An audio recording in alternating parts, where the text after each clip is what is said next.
Hey guys what's up, कैसे हैं आप सब लोग। मेरा नाम है आशीष सचदेव और इस वीडियो लेक्चर सीरीज में हम लोग डिस्कस कर रहे हैं standards on auditing for your CA intermediate exams.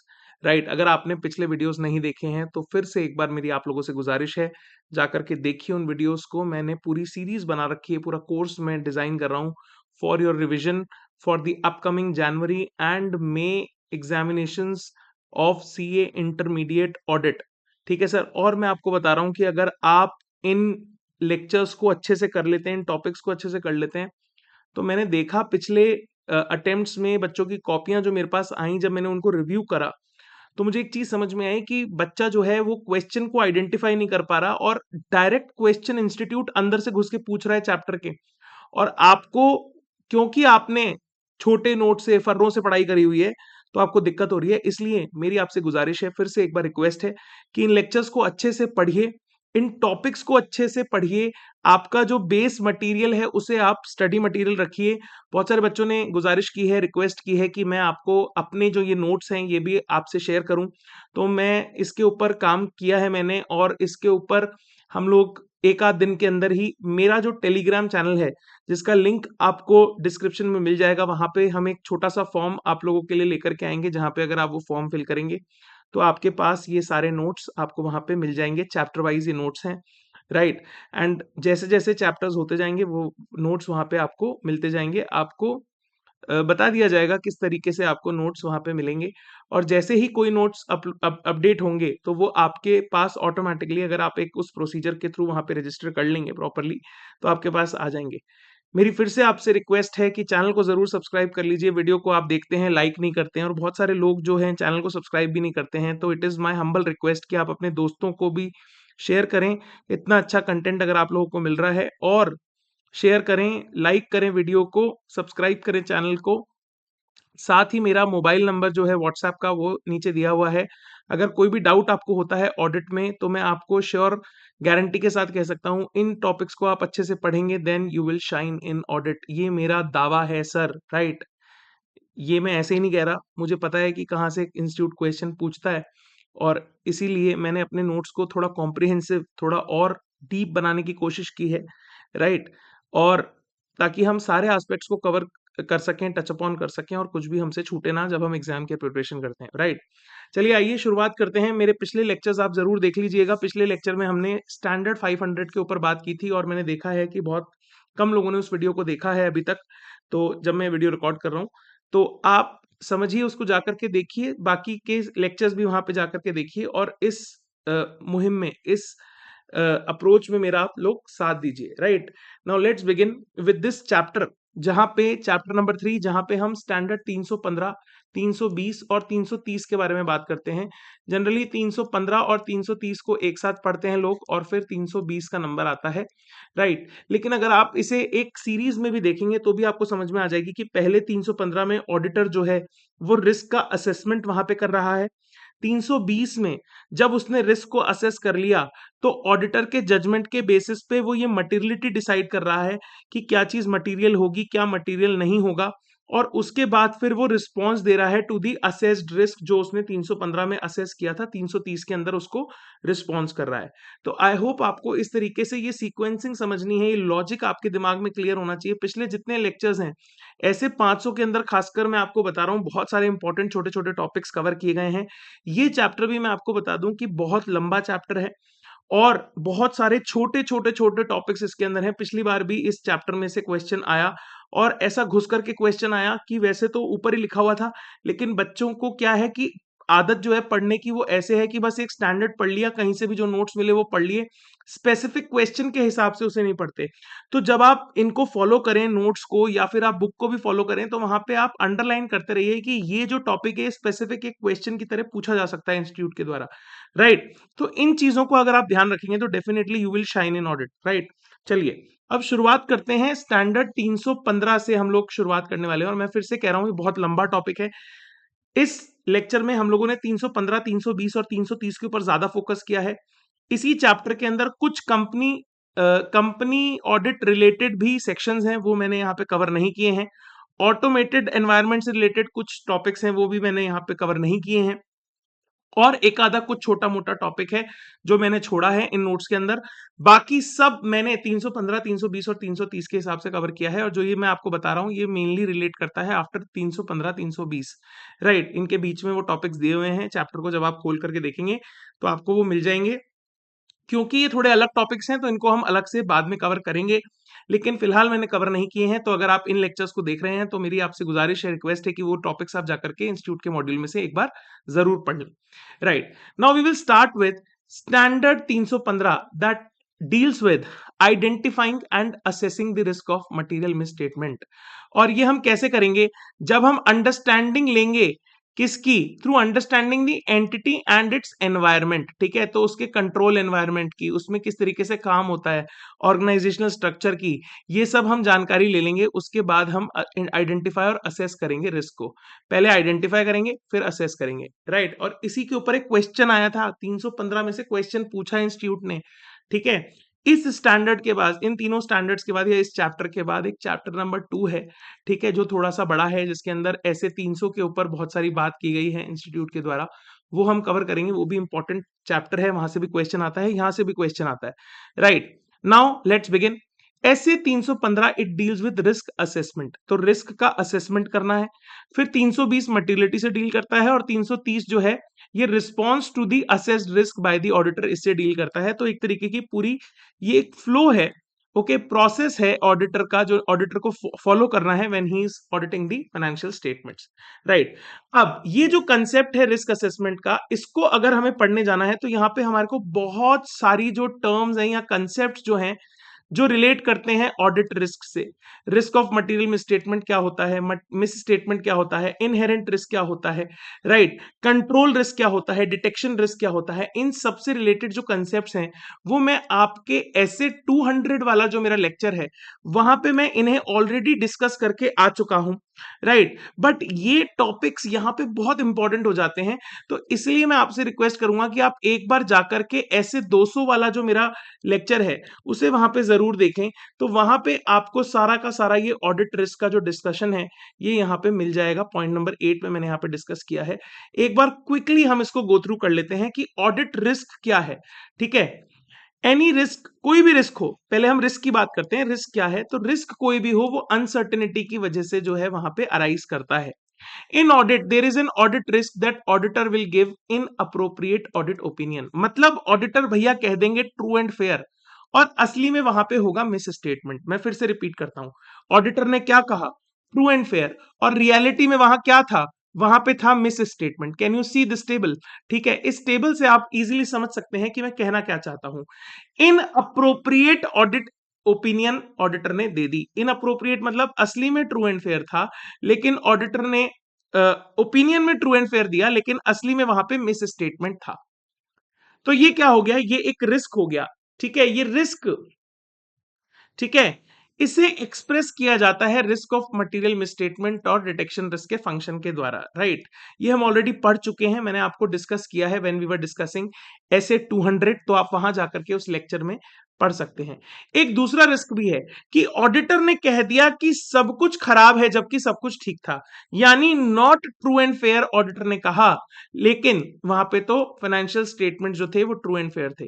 क्या ये ऑडिट रिस्क सिग्निफिकेंट है या ये कंसिडरेबल है? Answer is no. क्यों? क्योंकि यहां पे तो रिस्क है ही नहीं, राइट। और auditor expresses an inappropriate audit opinion when the financial statements are not actually materially misstated. तो यहाँ पे ऐसे 315 ऐसे रिस्क को डील ही नहीं करने के लिए कहता है कि ऐसे रिस्क को छोड़ दो क्योंकि ये इनअप्रोप्रिएट रिस्क है, राइट। उसके बाद audit risk does not refer to the auditor's business risk such as loss from litigation, adverse publicity or other events arising in connection with the audit of financial statements। आपने audit किया और उसकी वजह से आपको fees नहीं मिली, कुछ और रिस्क हो गया ऑडिटर का, तो ये वाला रिस्क यहाँ पे 315 में कवर नहीं होता, ठीक है, जब ऑडिट रिस्क की हम यहाँ पे बात करते हैं। रिस्क ऑफ मटेरियल मिसस्टेटमेंट क्या है? कि हमारे फाइनेंशियल स्टेटमेंट्स मटीरियली मिसस्टेटेड हैं prior to audit, okay, and it need to be assessed. तो ऑडिटर भैया एंटिटी के एनवायरनमेंट को समझ करके क्या करेंगे? बोले सर इसी का तो असेसमेंट करेंगे, right. And risk of material misstatement दो लेवल के ऊपर एग्जिस्ट करता है, एक ओवरऑल लेवल के ऊपर और एक असर्शन लेवल के ऊपर। ओवरऑल फाइनेंशियल स्टेटमेंट्स के लेवल के ऊपर, ठीक है, इट कैन अफेक्ट एनी और many parts of the financial statements, it can affect financial statements pervasively. Okay, many assertions को ये अफेक्ट करता है, जबकि असर्शन लेवल पे वो ABCD यानी account balance, class of transaction और डिस्क्लोजर्स को यहाँ पे अफेक्ट करता है। असर्शंस क्या होते हैं? दे आर दी डिक्लेरेशंस और statements made by the management, ठीक है, जिनको मैनेजमेंट क्लेम करता है कि हमारे हिसाब से अकाउंट बैलेंस ये है, क्लास ऑफ ट्रांजैक्शन, डिस्क्लोजर इस तरीके से होंगे, ठीक है। यहां पे ROMMS के दो कंपोनेंट्स होते हैं, कौन कौन से? एक होता है इनहेरेंट रिस्क और एक होता है कंट्रोल रिस्क। इस रिस्क को समझना भी बहुत ज्यादा जरूरी है, ठीक है। अगर कोई भी कंट्रोल मैंने वहां पे नहीं लगाया और वहां पे पॉसिबिलिटी ऑफ मटेरियल मिसस्टेटमेंट होती है, तो ऐसे रिस्क को मैं कहता हूं इनहेरेंट रिस्क। ऐसे रिस्क को क्या कहता हूं बेटा? इनहेरेंट रिस्क कहता हूं। ये मेरे बिजनेस के अंदर रहने वाला रिस्क है, इसको मैं चाहकर भी इससे दूर नहीं हो सकता, right. There can be a material misstatement about account balance, class of transaction, disclosure individually or when aggregated with other misstatements before considering any controls.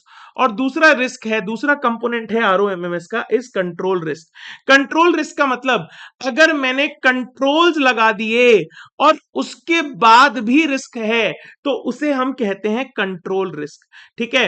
Material misstatement that can not B PDC यानी prevented, detected and corrected in timely manner by the entities internal control, इसे हम कहते हैं control में risk, right. Risk that material misstatement could occur at the ABCD, okay, individually or when aggregate with other misstatement will not be PDC यानी prevented, detected and corrected by the entities established internal control system, okay, right, समझ में आया। और फिर एक risk है detection risk. अब क्या हुआ देखिए, समझिए, थोड़ा सा कहानी को समझिए। यहाँ पे क्या है? रिस्क है, ठीक है, ऑडिट का रिस्क है, रिस्क ऑफ मटेरियल मिसस्टेटमेंट वहां पे है due to inherent risk and control risk. अब क्योंकि वहां पे रिस्क ऑफ मटेरियल मिसस्टेटमेंट है, तो ऐसा हो सकता है कि ऑडिटर भैया जब ऑडिट करें तो उनके ऑडिट प्रोसीजर्स भी रिस्क ऑफ मटेरियल मिसस्टेटमेंट को या मिसस्टेटमेंट को वहां पे आइडेंटिफाई नहीं कर पाए, राइट। इसी रिस्क को बोला गया डिटेक्शन रिस्क, कि मैं ऑडिटर हूं, मैंने ऑडिट प्रोसीजर लगाया, लेकिन ऑडिट प्रोसीजर लगाने के बाद भी मिस स्टेटमेंट को मैं प्रिवेंट या डिटेक्ट नहीं कर पाया, that was there in the financial statements due to fraud और error, and that is what is called as detection risk, okay.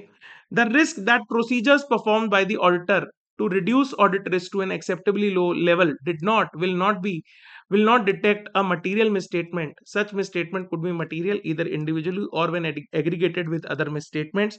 It is simply the risk of not detecting misstatement by the auditor, and there is a inverse relationship between risk of material misstatement and detection risk. इसके ऊपर मैंने discussion पहले बहुत अच्छे से किया था, वो आप जाकर के लेक्चर ऐसे 200 का जरूर देख लें बेटा, मैं आपको फिर से कह रहा हूं, ठीक है। आपको मिल जाएगा, नीचे डिस्क्रिप्शन में भी मैं लिंक डाल दूंगा, प्लेलिस्ट में आपको मिल जाएगा, राइट।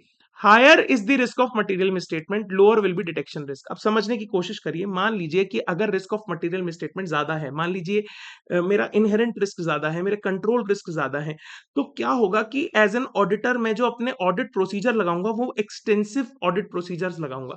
जब मैं एक्सटेंसिव चेकिंग दबा करके करूंगा, जब मैं चेकिंग दबा करके करूंगा, तो ये रिस्क कि मैं डिटेक्ट ना कर पाऊं किसी चीज को, वो कम हो जाएगा।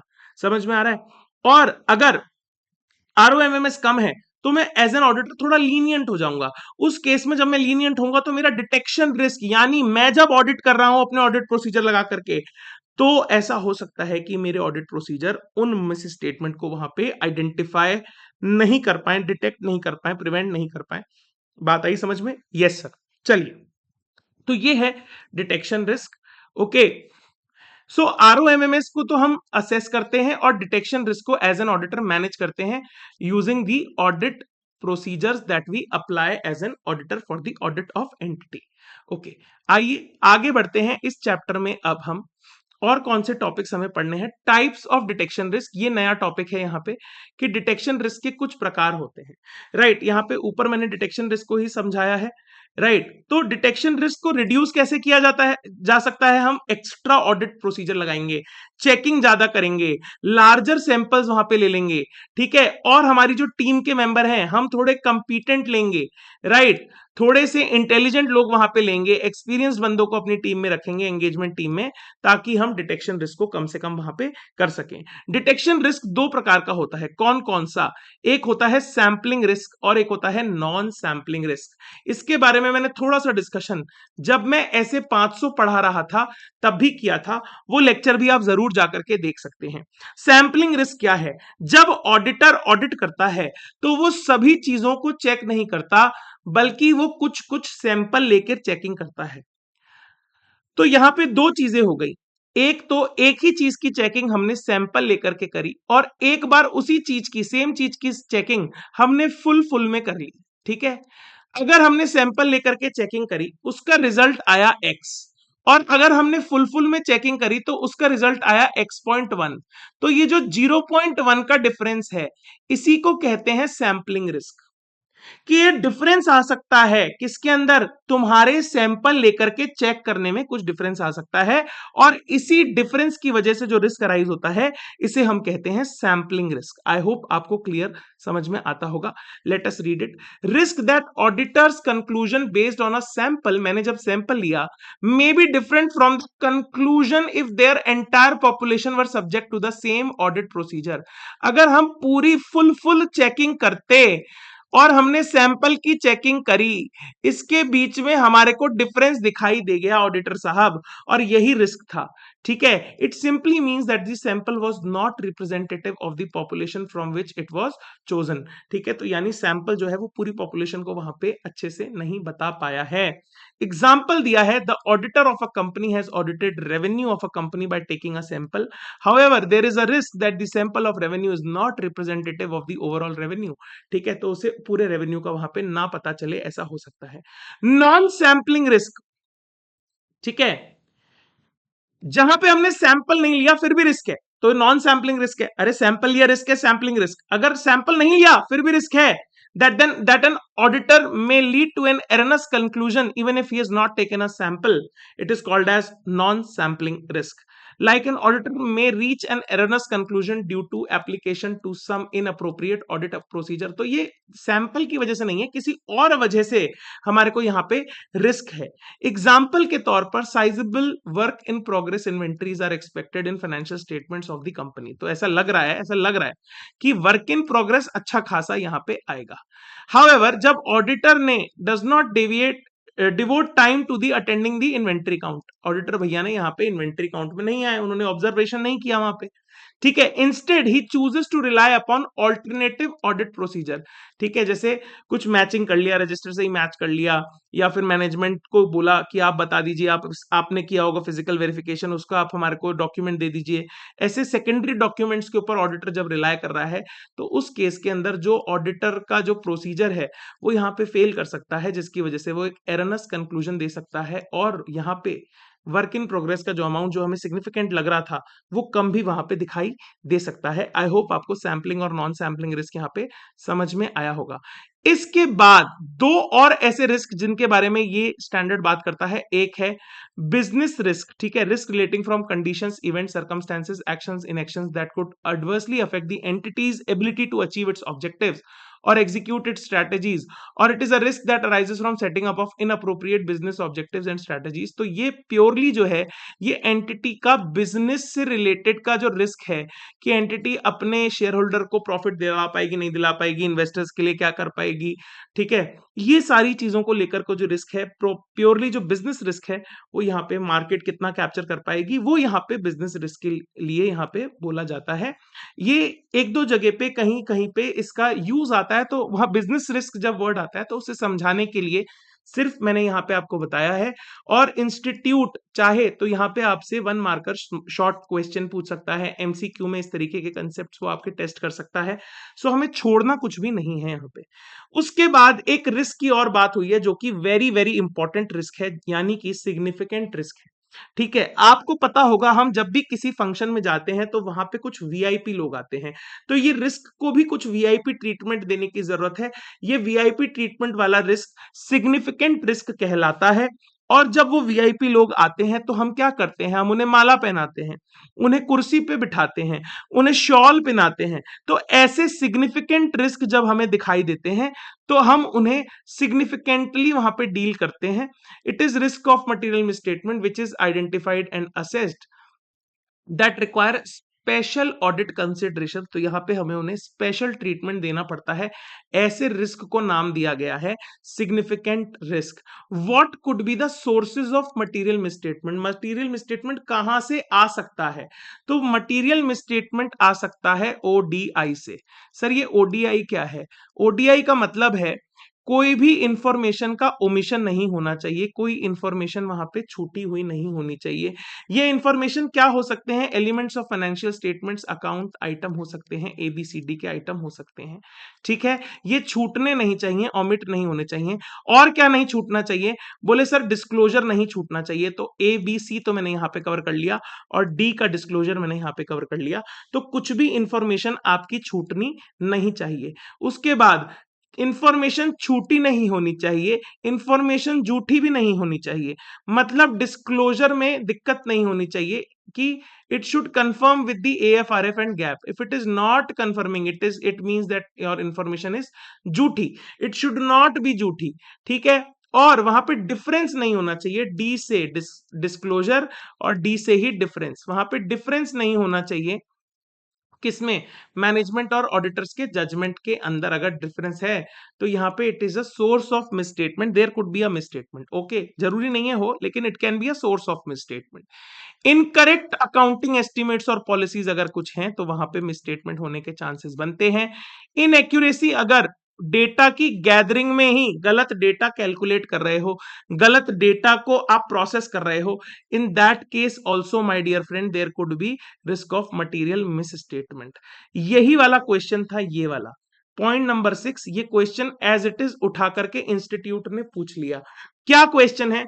बोले कि ऑडिटर क्या करेगा, ठीक है, to identify and assess the risk of material misstatement, या assessing the risk of material misstatement के लिए ऑडिटर क्या करेगा? तो क्या करेगा? सबसे पहले वो आइडेंटिफाई करेगा, खुद ही बोल रहा है वो, यहां पे देखिए आइडेंटिफाई करेगा। क्या करेगा? ऐसे एरियाज को आइडेंटिफाई करेगा जहां पे रिस्क हो सकता है। Identify the identify the by obtaining identify risk of material misstatement by obtaining knowledge of client business and environment and controls that can relate to ABCD। Okay right, ये पहला point यहाँ पे है कि आपको आइडेंटिफाई करना है risk of material misstatement by obtaining understanding knowledge of the client business, right? Knowledge of the client business, understanding the business environment and the controls that can relate to ABCD यानी account balance, class of transaction and disclosures। जब identify कर लिए तो फिर assess करेगा कौन कितना खतरनाक है। Assess the identified risk and see whether they relate more pervasively to financial statements as a whole और एट दी असर्शन लेवल। तो क्या वो ROMMS जो है, risk of material misstatement जो है, क्या वो ओवरऑल लेवल पे है या फिर असर्शन लेवल पे है? ठीक है, उसकी यहाँ पे चेकिंग करेगा। उसके बाद वो कंट्रोल टेस्टिंग करेगा। क्या करेगा बेटा? Control testing for identified risk at the assertion level. Okay right. उसके बाद consider the likelihood of misstatement individually और इन एग्रीगेट। तो ये 4 पॉइंट वहां पे जो बच्चा लिख करके आया है उसको पूरे नंबर मिले हैं, लेकिन जिस बच्चे ने वहां पे गड़बड़ किया है उसको नंबर नहीं दिए हैं इंस्टीट्यूट ने। तो आपको ध्यान रखना है, इस तरीके से क्वेश्चन इंस्टीट्यूट पूछता है और टफ करने के लिए यहाँ पे कुछ ना कुछ स्टोरी बना देता है, जिसको आप कहते हो केस बेस्ड क्वेश्चन हो गया। नीचे होता डायरेक्ट क्वेश्चन ही है, राइट। तो वो क्या करेगा? आइडेंटिफाई करेगा risk of material misstatement by obtaining understanding या knowledge of the client business and environment and controls that relate to ABCD। उसके बाद असेस करेगा ओके उन रिस्क को जो आइडेंटिफाई उसने किए हैं और देखेगा whether they relate to the overall level या फिर एट दी असर्शन लेवल। ठीक है, ओवरऑल लेवल या फिर eight the assertion level, right. उसके बाद वो कंट्रोल की टेस्टिंग करेगा, टेस्ट ऑफ कंट्रोल्स वहां पे करेगा, और for the identified risk at the assertion level वहां पे वो कंट्रोल टेस्टिंग करेगा, और consider the likelihood of misstatement individually और इन एग्रीगेट, राइट, कि मिसस्टेटमेंट जो है वो सिग्निफिकेंट कब हो जाते हैं, अकेले ही हो सकते हैं या फिर इन एग्रीगेट ही वो होंगे। उसके बाद यहाँ पे ये स्टैंडर्ड बात करता है कुछ रिस्क असेसमेंट प्रोसीजर्स की। तो अगर आपने मेरा स्टैंडर्ड 500 का अच्छे से रिवीजन किया है तो आपको इस लेक्चर में कोई भी दिक्कत नहीं होनी चाहिए, ठीक है, क्योंकि SA 500 के अंदर हमने एक चार्ट को देखा था जो कि बहुत ही इंटरेस्टिंग चार्ट है। मैं आपको वापस लेकर के चल रहा हूं उस चार्ट के ऊपर, राइट। ये चार्ट बहुत ही इंटरेस्टिंग चार्ट है। यहाँ पे ये बोलता है कि ऑडिटर भैया क्या करेंगे ऑडिट में, okay, what auditor will do, audit procedures, audit procedure for obtaining audit evidence, okay. तो सबसे पहले रिस्क असेसमेंट प्रोसीजर वहां पे ऑडिटर को करने हैं। उसके बाद इनके बेसिस पे वो डिसाइड करेगा nature, timing, extent, okay, nature, timing, extent, और यहाँ पे ऑडिटर अपना जजमेंट भी लगाएगा, ठीक है, जजमेंट भी लगाएगा, मटेरियलिटी भी यहाँ पे जज करेगा, ओके, ऐसे 320 के हिसाब से, और फिर वो करेगा further audit procedure. Further audit procedure में सबसे पहले वो क्या करेगा सर, सबसे पहले वो करेगा टेस्ट ऑफ कंट्रोल, जहां पे ये ऑपरेटिंग इफेक्टिवनेस देखेगा कंट्रोल्स की, उनका डिम ऑफ IFC चेक करेगा, यानी design, implementation, maintenance of internal controls, वहां पे इंटरनल फाइनेंशियल कंट्रोल्स या इंटरनल कंट्रोल्स वहां पे चेक करेगा। And this is to prevent and detect and correct the misstatement at the assertion level, okay. Overall level पे वो टेस्टिंग यहाँ पे करेगा, और असर्शन लेवल पे फिर वो यहाँ पे घुस जाएगा, राइट, ओके। उसके बाद, उसके बाद जो है वो यहाँ पे टेस्ट ऑफ कंट्रोल्स के बाद, टेस्ट ऑफ कंट्रोल्स और ये जो रिस्क असेसमेंट प्रोसीजर करे, इसके बाद ये डिसाइड करेगा कि कितने substantive analytical procedure, substantive procedure यहाँ पे लगाने हैं, जिसमें टेस्ट ऑफ डिटेल्स आता है, सब्सटैंटिव एनालिटिकल प्रोसीजर आते हैं, agreeing financial statements with the underlying records, कि हमारे जो फाइनेंशियल स्टेटमेंट्स हैं उनके वो किससे मैच करते हैं, हमारे रिकॉर्ड से, जो हमारी बुक्स ऑफ अकाउंट से उससे करते हैं नहीं करते। एग्जामिनिंग मटेरियल जर्नल एंट्रीज वो यहाँ पे करेगा। टेस्ट ऑफ डिटेल्स के अंदर आपका आता है टेस्ट ऑफ ट्रांजैक्शंस, वाउचिंग, और टेस्ट ऑफ बैलेंसेस वेरिफिकेशन। ये पूरा का पूरा अगर आपको चार्ट समझ में आता है तो आपके लिए ऐसे 315, ऐसे 330 कुछ भी नहीं है। और इसी के साथ साथ एक और छोटा सा चार्ट है जो मैंने ऐसे 200 के अंदर आपको पढ़ाया था। ये दो चार्ट अगर आपको अच्छे से आते हैं, ठीक है, जो ऑडिट रिस्क है वो ROMMS यानी ओवरऑल लेवल के ऊपर असेस किया जाता है, फाइनेंशियल स्टेटमेंट्स के लेवल पे overall, okay. And there is detection risk जो कि मैनेज किया जाता है, और फाइनेंशियल स्टेटमेंट लेवल पे भी रिस्क ऑफ मटेरियल मिसस्टेटमेंट हो सकता है, असर्शन लेवल के ऊपर भी हो सकता है, जो कि इनहेरेंट रिस्क और कंट्रोल रिस्क यहाँ पे कहलाता है, ठीक है। ये छोटे छोटे चार्ट्स हैं, इस तरीके से अगर आप इनको पढ़ेंगे समझेंगे तो चीजें आपके क्लियर होती जाएंगी। अब मैंने आपको बताया था ऐसे 500 उठा करके देख लेना कि जब रिस्क असेसमेंट प्रोसीजर करते हैं तो वहां पे रिस्क असेसमेंट प्रोसीजर जब हम करते हैं तो वहां पे ऑडिटर कौन कौन से प्रोसीजर्स लगा सकता है ऑडिट करने के लिए।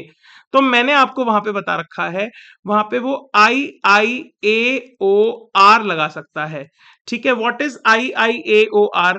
आई से बोले तो इंक्वायरी कर सकता है, क्या कर सकता है, इंक्वायरी कर सकता है। फिर आई से बोले तो इंस्पेक्शन कर सकता है, ओके। फिर ए से बोले तो एनालिटिकल प्रोसीजर कर सकता है, किसके लिए, रिस्क असेसमेंट प्रोसीजर के लिए, राइट। उसके बाद वो ऑब्जर्व कर सकता है और कुछ रिलेटेड एक्टिविटीज कर सकता है। तो यहां पे आप देखिए ये ओवरऑल एक क्वेश्चन ये भी बनता है, केवल इतना सा भी एक क्वेश्चन बनता है आपका आंसर देने के लिए। और अगर इंस्टीट्यूट चाहे तो इनके अंदर घुस घुस के भी क्वेश्चन पूछता है, ठीक है, कि ये आई क्या है। आई मतलब inquiries of the management and other. Now what are these are the risk assessment procedures and related activities. तो क्या क्या करेगा, वो इंक्वायर करेगा, मैनेजमेंट की इंक्वायरी करेगा, ठीक है। इंटरनल ऑडिट अगर होती है तो इंटरनल ऑडिट पर्सनल की इंक्वायरी करेगा। एम्प्लॉइज जो हैंडल कर रहे हैं वहां पे कॉम्प्लेक्स ट्रांजैक्शंस को, अकाउंट्स को, उनकी इंक्वायरी करेगा। अगर लीगल काउंसिल इन हाउस है या लॉयर्स कुछ अपॉइंट कर रखे हैं उनकी इंक्वायरी करेगा कि कहीं कंपनी के अगेंस्ट कोई लिटिगेशन केसेस तो नहीं है। इंक्वायरी करेगा वो मार्केटिंग सेल्स के लोगों से ताकि वो ट्रेंड समझ सके, एनालिटिकल प्रोसीजर को लगाने के लिए और डिटेल्स यहां से ले सके, ठीक है। इंक्वायरी करेगा रिस्क मैनेजमेंट फंक्शन की किस तरीके से रिस्क को मैनेज किया जाता है, रेगुलेटरी रिस्क अगर होते हैं कुछ, ठीक है, उनको किस तरीके से मैनेज करता है मैनेजमेंट। इंक्वायरी करेगा इंफॉर्मेशन सिस्टम पर्सनल से, ताकि वो सिस्टम चेंज, सिस्टम लॉग्स, ठीक है, फेलियर रिपोर्ट्स वगैरह, आईटी रिलेटेड रिस्क उसको वहां पे समझा सकें। तो ये आप पढ़ लीजिएगा। इसके अंदर अंदर घुस के भी क्वेश्चन इंस्टीट्यूट पूछेगा जिस दिन, बच्चा फेल करेगा। क्यों? क्योंकि बच्चा लिखेगा जनरल आंसर और इंस्टीट्यूट को चाहिए specific answer. So there can be a question in tomorrow's exam, right? मतलब टुमारोज एग्जाम का मतलब है आने वाले अटेम्प्ट के अंदर there can be a question जहां पे इंस्टीट्यूट आपसे पूछता है कि इंक्वायरीज ऑफ मैनेजमेंट के अंदर ऑडिटर क्या करता है, किस किस की इंक्वायरी करेगा, तो इन सब लोगों की इंक्वायरी वहां पे करेगा। उसके बाद एनालिटिकल प्रोसीजर कर सकता है। What are analytical procedure? जब भी हम किसी फाइनेंशियल और नॉन फाइनेंशियल इंफॉर्मेशन के बीच में रिलेशनशिप स्टैब्लिश करके उसे स्टडी करने की कोशिश करते हैं, that is called as analytical procedures. Okay, analytical procedure में क्या आ सकता है सर? जैसे कि रेवेन्यू और सीजन की हम रिलेशनशिप देख रहे हैं कि अगर सर्दी है तो वहां पे गर्म कपड़ों का जो है रेवेन्यू बढ़ जाएगा, और गर्मी के जो कपड़े हैं उनका रेवेन्यू वहां पे घट जाएगा। तो एक रिलेशनशिप हमने स्टैब्लिश करी और एक एनालिटिकल प्रोसीजर लगा करके फिर हमने किया ट्रेंड एनालिसिस, ठीक है। या हम कर सकते हैं क्या? या हम कर सकते हैं रेशियो एनालिसिस। तो इस तरीके की जब हम एनालिसिस करते हैं फाइनेंशियल और नॉन फाइनेंशियल इंफॉर्मेशन को वहां पे मैच करके, उसे हम कहते हैं एनालिटिकल प्रोसीजर। अनयूजुअल और अनएक्सपेक्टेड रिलेशनशिप में help identify risk of material misstatement, specially fraud related risk. तो अगर कोई ऐसा यूजुअल रिलेशनशिप हमें दिखता है तो उसकी अच्छे से चेकिंग वहां पे करनी है ऑडिटर को। Identify unusual transaction, unusual events, amounts, ratios, trends. एकदम से कोई ट्रेंड बढ़ गया, एकदम से ट्रेंड घट गया, उसकी ओके उसके ऑडिट इंप्लीकेशंस वहां पे हो सकते हैं। Analytical procedure at the high aggregate level may only give a broad initial indication, ठीक है। एनालिटिकल प्रोसीजर से ब्रॉड इंडिकेशन ही मिलता है, तो आपको आगे जाकर के और टेस्टिंग भी करनी पड़ सकती है, right. Analytical procedure must be considered along with other information. Okay, so यहाँ पे एनालिटिकल प्रोसीजर के ऊपर नोट आएगा तो आप इतनी इंफॉर्मेशन लिख देंगे, then it will be more than enough. उसके बाद ऑब्जर्व करना है ऑडिटर को, एंटिटी के ऑपरेशन को, इंस्पेक्शन करनी है डॉक्यूमेंट्स का, रिपोर्ट्स प्रिपेयर्ड बाय मैनेजमेंट, ठीक है, जो भी रिपोर्ट्स निकलती हैं उनके सिस्टम से मैनेजमेंट बनाता है, उसको भी आपको वहां पे इंस्पेक्ट करना है, वहां पे प्रॉपर्ली करना है। साथ ही ऑडिटर को रिस्क असेसमेंट के लिए अपने एसक्यूसी 1 से रिलेटेड क्या क्या करता था वहां पे, क्वालिटी कंट्रोल में हमारी टीम बढ़िया होनी चाहिए, टीम के अंदर काम अच्छे से होना चाहिए, वो क्वालिटी कंट्रोल के स्टैंडर्ड्स को भी वहां फॉलो करना है, ठीक है। Other engagement of the clients को देखना है, अदर एंगेजमेंट जो क्लाइंट ने कर रखे हैं, किसी और को वहां पे हायर कर रखा है, प्रीवियस ईयर ऑडिट के अंदर अगर चेंजेस हुए वो देखना है, इनसाइड शेयरिंग करनी है अपने सीनियर पार्टनर के साथ, सीनियर मेंबर के साथ। तो ये कुछ रिलेटेड एक्टिविटीज वहां पे ऑडिटर को करनी है for the risk assessment procedure. I hope आपको चीजें यहाँ पे क्लियर हुई होंगी। आगे बढ़ते हैं आगे। अब अंडरस्टैंडिंग लेनी है क्लाइंट के बिजनेस की, यानी knowledge of the client, understanding the entity and it's environment. ये क्वेश्चन भी डायरेक्ट पूछा जाता है, इसमें क्या करेगा, नॉलेज ऑफ क्लाइंट बिजनेस कैसे लेगा। तो यहाँ पे मैंने आपको एक तरीके से इसे समझाने की कोशिश करी है कि देखिए, नॉलेज लेगा वो एक्सटर्नल चीजों की, industry regulation, other external factors. उसके बाद इंटरनल चीजों की, अंदर नेचर ऑफ एंटिटी क्या है, स्ट्रक्चर क्या है, ओनरशिप क्या है, गवर्नेंस क्या है, उसका मैनेजमेंट ट्री क्या है, किस तरीके से वो चीजें चलती हैं, ऑर्गेनाइजेशनल स्ट्रक्चर कैसा है, वो सब चीजें यहाँ पे नोटिस करेगा। इंटरनल, एक्सटर्नल इंडस्ट्री कैसी है, रेगुलेशंस कौन से लगते हैं, एक्सटर्नल फैक्टर्स और क्या इफेक्ट करते हैं, मार्केट फोर्सेस कैसे इंपैक्ट करती हैं। उसके बाद नॉलेज ऑफ क्लाइंट के लिए वो देखेगा पास्ट इंफॉर्मेशन, ठीक है, पुरानी परफॉर्मेंस फाइनेंशियल स्टेटमेंट्स की, पुरानी उसकी फाइनेंशियल परफॉर्मेंस को देखेगा। फ्यूचर में क्या ऑब्जेक्टिव है, स्ट्रैटेजीज है, बिजनेस रिस्क कौन से आ सकते हैं, तो पास्ट की स्टडी, फ्यूचर की study, external study, internal study, ठीक है, पास्ट की स्टडी, फ्यूचर की study, external study, internal study. उसके बाद वहां पे अकाउंटिंग पॉलिसी सिस्टम्स को देखेगा, ठीक है, और अगर न्यू प्रोनाउंसमेंट्स आते हैं तो उससे कैसे डील करती है एंटिटी, ये भी यहाँ पे देखेगा। इंटरनल कंट्रोल को वहां पे समझने की कोशिश करेगा, राइट। तो first 5 aspects are study to understand the inherent risk. तो अगर आप देखें तो नॉलेज ऑफ क्लाइंट बिजनेस जब ले रहा है जो ऑडिटर है, वो यहाँ पे ये सब चीजें जो कर रहा है, external, internal, past, future, accounting system, ये सब उस एंटिटी के इनहेरेंट रिस्क को समझने के लिए कर रहा है। और यहां पे इंटरनल कंट्रोल की जब देख रहा है कि डिम ऑफ आईएफसी देख रहा है, तो यहां पे वो कंट्रोल रिस्क को चेक कर रहा है, ठीक है, वहां इनहेरेंट रिस्क को और यहां पे कंट्रोल रिस्क को। तो इस तरीके से भी आप इसको समझ सकते हैं, and these things are given in your module. तो आप इनको अच्छे से रट लीजिए, पढ़ लीजिए, मैं बता रहा हूं क्वेश्चन यहीं से आएगा, राइट। उसके बाद इसी टॉपिक के अंदर इंटरनल कंट्रोल से रिलेटेड एक बहुत बड़ा एरिया है उसको हमने यहाँ पे टच अपॉन करने की कोशिश की है, चीजों को देखने की कोशिश की है, लेकिन मैं फिर बता देता हूँ कि आपको ऑटोमेटेड एनवायरनमेंट और इंटरनल कंट्रोल में कुछ एक आधा छोटे मोटे टॉपिक्स हैं जो यहाँ पे कवर्ड नहीं है। आपको जाकर के वहां पे इंस्टीट्यूट के मॉड्यूल्स हैं उनको जरूर देखना चाहिए। It is my humble submission to all of you. Okay guys, give me 1 minute, I'll have some water and then I'll be back. Okay.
Yes.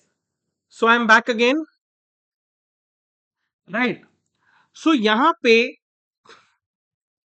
पे जो है आप समझिए इस बात को कि इंटरनल कंट्रोल से वहां पे बहुत सारे छोटे छोटे टॉपिक्स हैं, हम देखने की कोशिश करते हैं, बहुत सारे मैंने यहाँ पे कवर किए हैं, कुछ एक आधा छूटे हैं, लेकिन ऑटोमेटेड एनवायरनमेंट वाला जो टॉपिक है वो मैंने वहां पे पूरा छोड़ दिया है, स्किप कर दिया है, वो आप वहां से पढ़ लीजिएगा। और साथ ही कंपनी ऑडिट से रिलेटेड भी कुछ प्रोविजंस हैं, राइट, वो भी यहाँ पे कवर्ड नहीं है, उन्हें हम अलग से करेंगे, कंपनी ऑडिट वाले पोर्शन में मैं उसे कवर वहां पे करवाऊंगा। What is meant by internal control, right. तो क्या है internal control?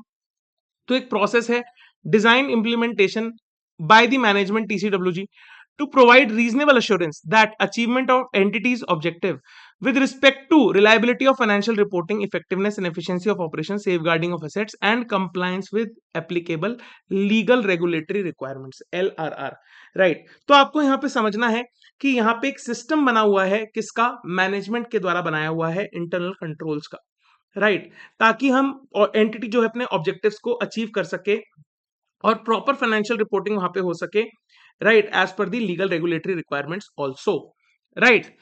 We are checking the effectiveness of internal control. क्यों हम चेक कर रहे हैं? We are checking the effectiveness of internal control to ensure reliability of entity's financial reporting, की हमारी जो फाइनेंशियल रिपोर्टिंग है वो रिलायबल होनी चाहिए, effectiveness and efficiency of its operations, operations effective है, एफिशिएंट है, कंप्लायंस विद एप्लीकेबल एलआरआर, ठीक है, और सेफगार्डिंग ऑफ असेट्स। ये भी एक छोटा क्वेश्चन यहाँ पे निकल करके बनता है, तो आप इसको भी यहाँ पे नजरअंदाज नहीं कर सकते। मैं आपको फिर बता रहा हूँ, एग्जाम में आपको यहीं से क्वेश्चन देखने को मिलेंगे, राइट। नाउ एक टॉपिक आता है, what are the components of internal control, right. तो इंटरनल कंट्रोल के ये 5 कंपोनेंट्स हैं, ठीक है, CRISM, राइट, CRISM,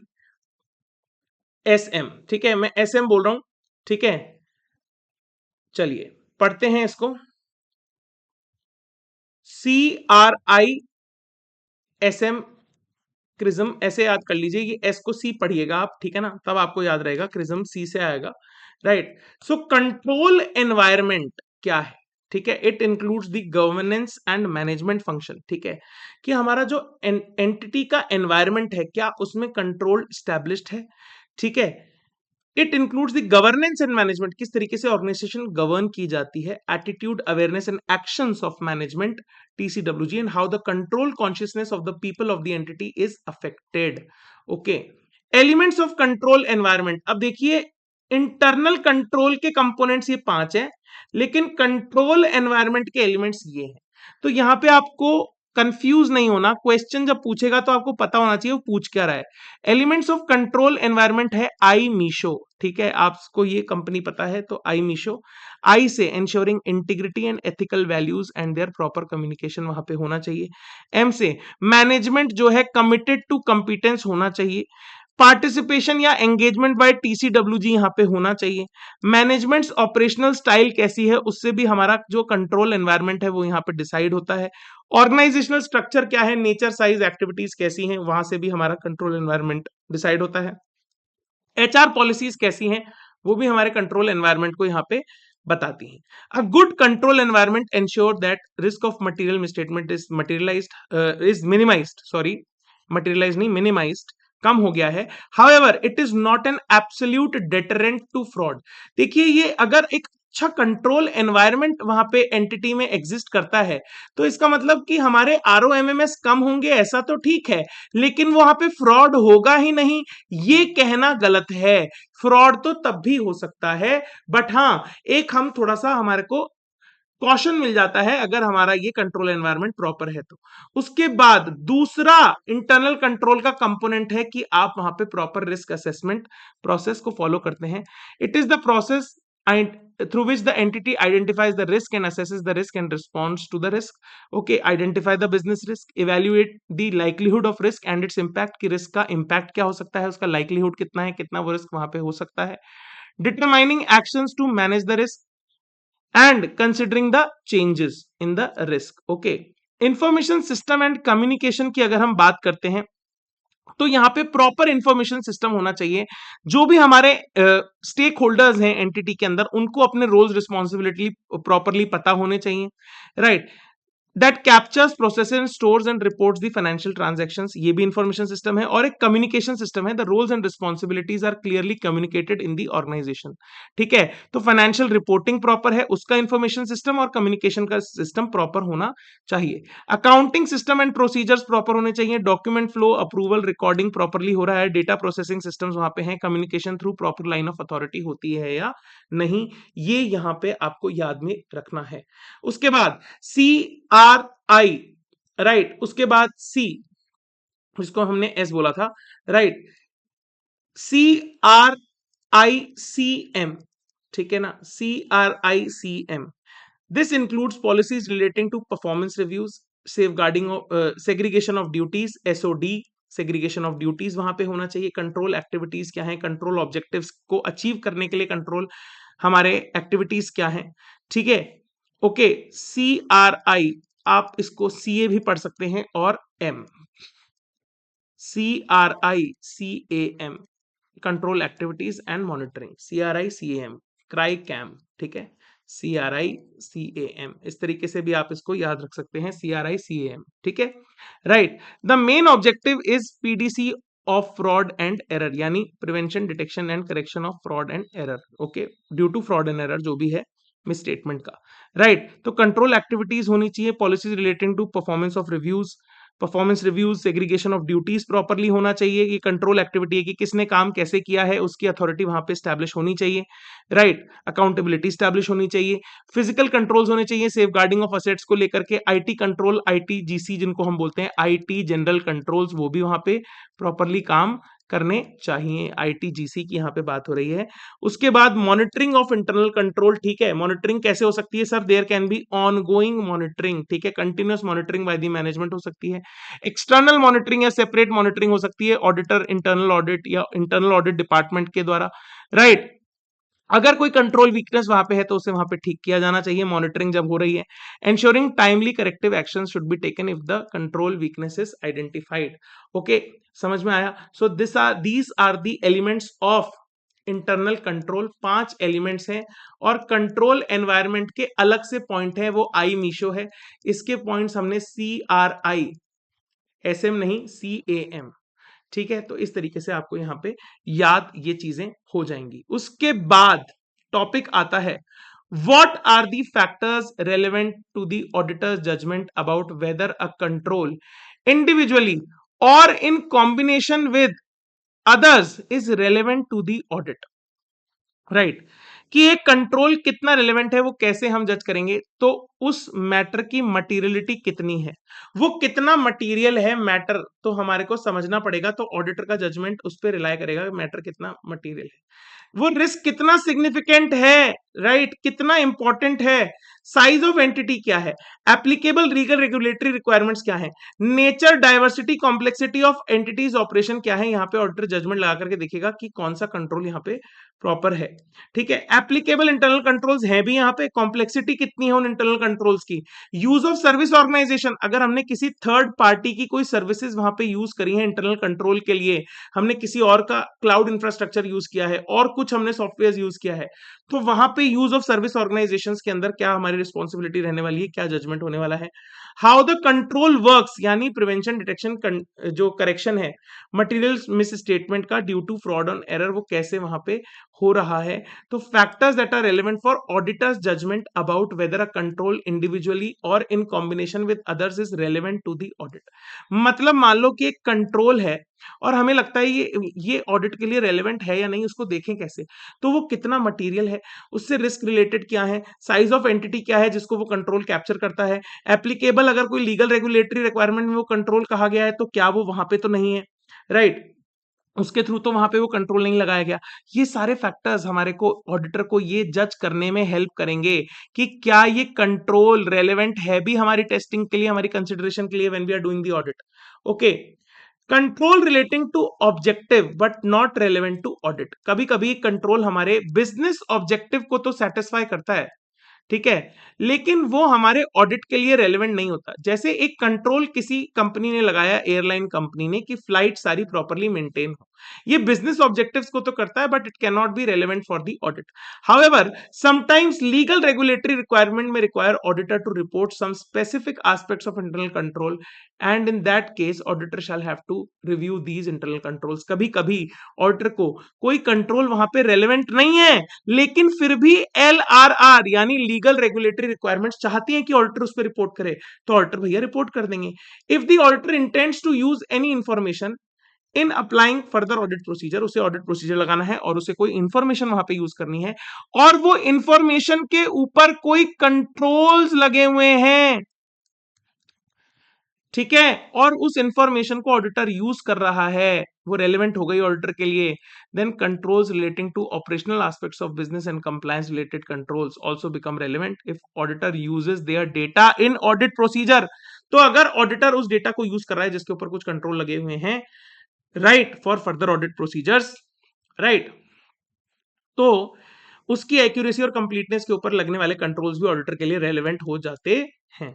ठीक है, internal control over safeguarding of assets, ठीक है, सेफ गार्डिंग यहाँ पे जो कंटेक्स्ट है कंट्रोल्स का, exist for both financial reporting and operations के लिए हमारे को सेफ गार्डिंग करनी है, right. Auditor is generally considered with internal control या safeguarding of assets relating to financial reporting, ठीक है, access control, user ID password किसके पास है, कौन उसको रिपोर्ट को चेंज कर सकता है, किसके पास एक्सेस कंट्रोल्स है, वो controls over related to operations are not that relevant. However अगर लीगल रेगुलेटरी रिक्वायरमेंट चाहती हैं तो वहां पे भी वो कंट्रोल्स रेलेवेंट हो जाएंगे। What are the risk assessment procedures to obtain audit evidence about the design and implementation of internal controls, ठीक है, तो यहाँ पे इंक्वायरी, वही अपन को क्या करना है जब भी हमारे को रिस्क असेसमेंट प्रोसीजर करना है ना, तो आपको वहां पे ना ये 5 पॉइंट मिलेंगे, IIAOR, देखो मिल रहे हैं क्या, राइट। आई से इंक्वायरी कर ली एंटिटी के पर्सनल की, आई से इंस्पेक्शन कर लिया डॉक्यूमेंट्स एंड रिपोर्ट्स का, ए से एनालिटिकल प्रोसीजर लगा लिया, ओ से ऑब्जर्वेशन कर लिया एप्लीकेशन ऑफ कंट्रोल्स का, और टी से tracing transactions through internal information system relevant to financial reporting, ठीक है, ये हो गई आपकी रिलेटेड एक्टिविटीज, ठीक है, RA, ये R जो है रिलेटेड एक्टिविटीज है, इट इज नॉट रीकैलकुलेशन और रीपरफॉर्मेंस, ध्यान रखना इस बात को, ठीक है। तो इस तरीके से आपके ये रैप, okay, for implementation of internal controls, design and implementation, डिम ऑफ IFC, डिम of IFC, okay okay okay okay sir, ठीक है। An improperly design control may represent significant deficiency in internal control, obvious सी बात है। Also obtaining understanding about the entity's control is not sufficient, ठीक है, to test their operating effectiveness unless there is automation for operational consistency, ठीक है, अगर आपने किसी कंट्रोल को एक बार चेक कर लिया, एक पॉइंट पे चेक कर लिया, एक पॉइंट पे चेक कर लिया, तो इसका मतलब ये नहीं है कि उस कंट्रोल की वजह से पूरे साल भर जो चीजें हुई हैं वो ओके हैं, ठीक है, वो ओके कब है, क्योंकि वहां पे आपने मैनुअल टेस्टिंग करी एक पॉइंट पे, ठीक है, तो it is not sufficient that control effectiveness eight other times of the period under audit. तो अगर आपने एक 31 मार्च को कुछ करा है तो इसका जरूरी बात नहीं है कि वही चीज जो है आपकी 31 दिसंबर को पिछले साल, ठीक है, प्रॉपरली हुई है, जबकि ये 31 दिसंबर इसी फाइनेंशियल ईयर का पार्ट बनता है। ठीक है, 1 अप्रैल से लेकर 31 मार्च की अगर मैं बात करूं, राइट, तो यहाँ पे बीच में 31 दिसंबर भी आएगा। ठीक है, तो जो 31 मार्च पे किया इंश्योर नहीं करता, वो ऑडिट प्रोसीजर इंश्योर नहीं करता कि 31 दिसंबर पे भी वो चीज वहां पे थी या नहीं थी। चलिए, उसके बाद एक क्वेश्चन डायरेक्ट सिंपल सा पूछा जाता है, what are the benefits and limitations of the internal control system. तो बेनिफिट्स क्या है, आइडेंटिफाई कर लेगा पोटेंशियल मिसस्टेटमेंट को, identify the factors that affect the risk of material misstatement, decide then design the NTE यानी nature timing extent of the further audit procedure को देखने में काम करेगा। लिमिटेशन क्या है, ये केवल रीजनेबल अश्योरेंस प्रोवाइड करते हैं internal controls. Human judgement involve होता है डिजाइन और चेंज के अंदर, कल्यूजन अमंग पीपल हो सकता है, इनइफेक्टिव हो सकते हैं, पॉसिबिलिटी ऑफ फ्रॉड हो सकता है, judgements by management may make the controls ineffective. Okay, they can make the controls ineffective अगर कोई जजमेंट बाय मैनेजमेंट होता है तो। In small entities segregation of duties is not possible, less structured internal control system वहां पे होता है, तो ये एक लिमिटेशन है। Lack of understanding the purpose of control causes the ineffective operation of the control, की कंट्रोल लगाया क्यों, किस लिए गया है, राइट। चलिए, नेक्स्ट है evaluation of the internal control system. तो इवैल्यूएशन का मतलब है studying, examining and assessing the control system established by the management to ensure its adequate effective operating whether it is adequate effective and it is operating properly. उसके लिए 4 methods यहां पे दिए हैं, narrative record, checklist, internal control questionnaire and flow chart. अब यहां से question पूछा जा सकता है, ठीक है, एक बार बीच में एक आध बार क्वेश्चन यहां से आया भी है। अब दूसरे मेथड्स के ऊपर क्वेश्चन आ सकता है। नरेटिव, ठीक है, तो यहां पे हम क्या कर रहे हैं, इंक्वायरी कर रहे हैं, ठीक है, इंक्वायरी कर रहे हैं, नरेटिव। ठीक है, उसके बाद चेकलिस्ट हम ले रहे हैं, तब भी हम एक तरीके की इंक्वायरी ही करते हैं रिटन लेवल। ठीक है, इंक्वायरी करते हैं, ऑब्जर्वेशन भी यहाँ पे होती है थोड़ी सी, ठीक है, ऑब्जर्वेशन भी होती है।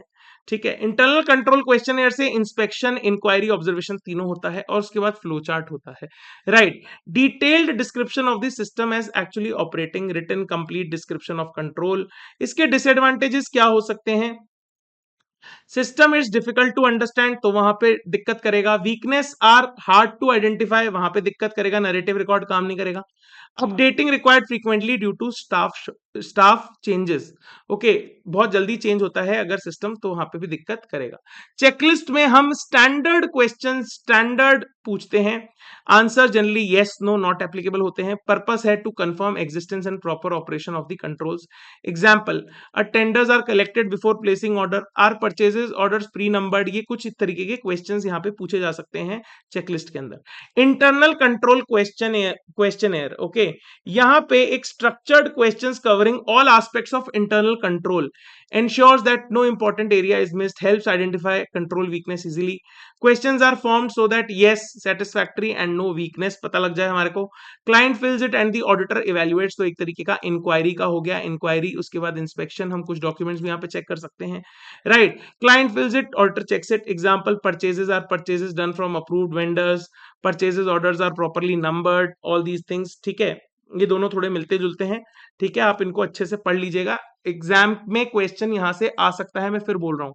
Flow chart, a diagrammatic representation of the flow of documents, processes, controls, easy to understand है, एंटायर सिस्टम को एक बार में समझने में काम करता है, मिसिंग कंट्रोल्स की जानकारी दे देता है, यूजफुल फॉर कॉम्प्लेक्स सिस्टम्स जहां पे पिक्टोरल रिप्रेजेंटेशन हो जाता है due to a flow chart. Okay, benefits क्या हैं इंटरनल कंट्रोल सिस्टम के इवैल्यूएशन के, एक ऑडिटर को क्या क्या बेनिफिट्स हो सकते हैं, whether errors and frauds are likely to be detected in normal course, ठीक है, नॉर्मल कोर्स में एरर फ्रॉड डिटेक्ट होते हैं, whether the internal control system is adequate and operating as planned, whether effective internal audit department exist, administrative controls are affect the audit, okay, ये भी check हो जाएगा। Whether control safeguard assets adequately, whether management ensures correct recording of the transactions, reliability है उनकी reports में, extent and depth of checking कितना required है, यानी NTE of the audit procedure क्या होने चाहिए, appropriate audit techniques and procedures to be adopted, same point right. Areas where controls and और वीक और एक्सेसिव, जहां पे कंट्रोल बहुत वीक है, कहीं पे एक्सेसिव है, वो भी यहाँ पे पता लगता है। Scope to give suggestions for improvement. चलिए जी, यहां पर हो गई आपकी ये बात कंट्रोल इवैल्यूएशन की। अगर आपका स्ट्रॉन्ग आईसीएस है तो auditor can reduce detail checking, use test checks और सैंपल यहां पे हम यूज कर सकते हैं, सैंपलिंग को हम यहां पे यूज कर सकते हैं। Can rely on controls and modify audit plan accordingly. अगर वीक इंटरनल कंट्रोल सिस्टम है, auditor increases audit procedure, performs more substantive checks. Risk that require special audit consideration, कौन कौन से ऐसे रिस्क हैं जिनमें स्पेशल चेकिंग की जरूरत पड़ सकती है, राइट। तो there can be risk related to fraud, related parties involve है, अनयूजुअल ट्रांजैक्शन है, कॉम्प्लेक्सिटी ऑफ ट्रांजैक्शंस है, सिग्निफिकेंट मेजरमेंट अनसर्टेनिटी है। ओके, मतलब मेजरमेंट तो हो रहा है वहां पे, लेकिन वहां पे अनसर्टेनिटी है। ओके, एक सेकेंड, हाँ, मेजरमेंट अनसर्टेनिटी है, significant changes in LRR and economic regulatory requirements अगर हैं तो एलआरआर एंड ईआरआर यहाँ पे, ठीक है ना। In exercising judgment as to which risks are significant risks, the auditor shall consider at least the following, right? कि क्या सिग्निफिकेंट रिस्क है, इसको जानने के लिए ऑडिटर भैया ये सारी 5-6 चीजें चेक कर लेंगे। Okay, risk of material misstatement is higher for किन ट्रांजैक्शन के लिए जो रूटीन नहीं है, ठीक है, मैनेजमेंट का इंटरवेंशन ज्यादा है, मैनुअल है, कॉम्प्लेक्स कैलकुलेशंस है, जहां पे कोई इफेक्टिव कंट्रोल नहीं है, यानी controls are absent, controls are absent. Okay, judgement matters के अंदर एस्टिमेट्स, प्रिंसिपल्स, पॉलिसीज, और जहां पे जो जजमेंट है, राइट, वो डिफरेंट है मैनेजमेंट का और ऑडिटर का। Okay, complex matter requiring judgement like fair value, future events, all these things, यहाँ पे risk of material misstatement higher हो सकता है। ठीक है, ठीक है। तो हमने ऊपर देखा था कि कहीं पे ओमिशन नहीं हुआ, ओ डी आई, याद आया आपको, वो भी और ये भी, ठीक है। कहाँ पे हायर हो सकता है, वो this can be the sources of miss statement. Okay, so all these questions they can come in different ways. Okay, now we come to the next topic, that is the materiality. अब हमने risk assessment कर लिया, ऊपर internal control को समझ लिया, अब हम मटीरियलिटी लगाएंगे। अब मटीरियलिटी है क्या? मटीरियलिटी एक अमाउंट है जिसके ऊपर के ट्रांजैक्शंस की ऑडिटर चेकिंग करेगा। वो सारी चेकिंग नहीं कर सकता, कर सकता है वो सारी चेकिंग। कहीं क्या वो उस मटीरियलिटी का लेवल जो हमने सेट किया है, क्या उसके नीचे के ट्रांजैक्शंस को चेक नहीं कर सकता? बिल्कुल कर सकता है। तो सर मटीरियलिटी है क्यों? मटीरियलिटी इसलिए है ताकि हम हमारी ऑडिट को प्रॉपरली प्लान और परफॉर्म कर सके, राइट। इसीलिए इस स्टैंडर्ड का नाम है materiality in planning and performing an audit. The standard deals with auditor's responsibility to apply concept of materiality in planning and performing the audit of financial statements.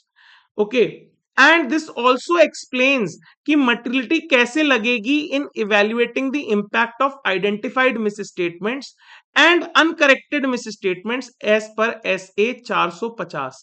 तो identified misstatement से deal करता है SA 450, उसको भी हम आगे समझेंगे, ठीक है, जब हम SA 450 वहां पे पढ़ेंगे, राइट। चलिए आगे बढ़ते हैं।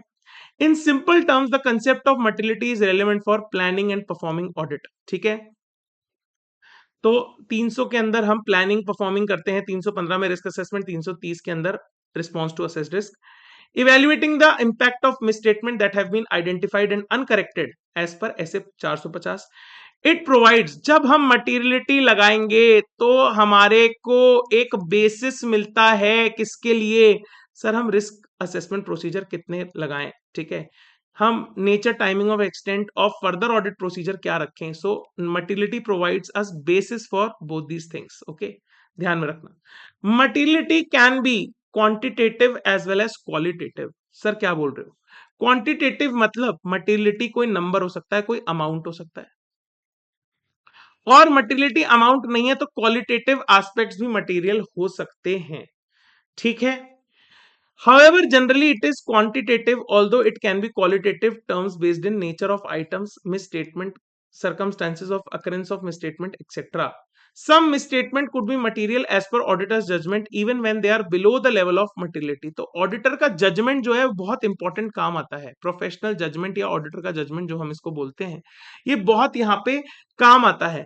While judging materiality, it has been viewed from different perspective, whether it impact balance sheet, क्या वो किसी ओवरऑल फाइनेंशियल स्टेटमेंट्स को वहां पे अफेक्ट करती है, या वो किसी असर्शन को स्पेसिफिकली, असर्शन मतलब ए बी सी डी, अब तो आप प्रो हो गए होंगे, राइट। ओवरऑल यानी फाइनेंशियल स्टेटमेंट्स के ओवरऑल लेवल पे, असर्शन लेवल पे यानी ए बी सी डी के लेवल पे। It simply means that it can set at overall financial statement level और at the assertion level.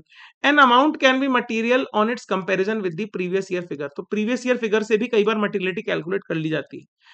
If there is a legal regulatory requirement, if there is a LRR, it can be material irrespective of the value of amount, right?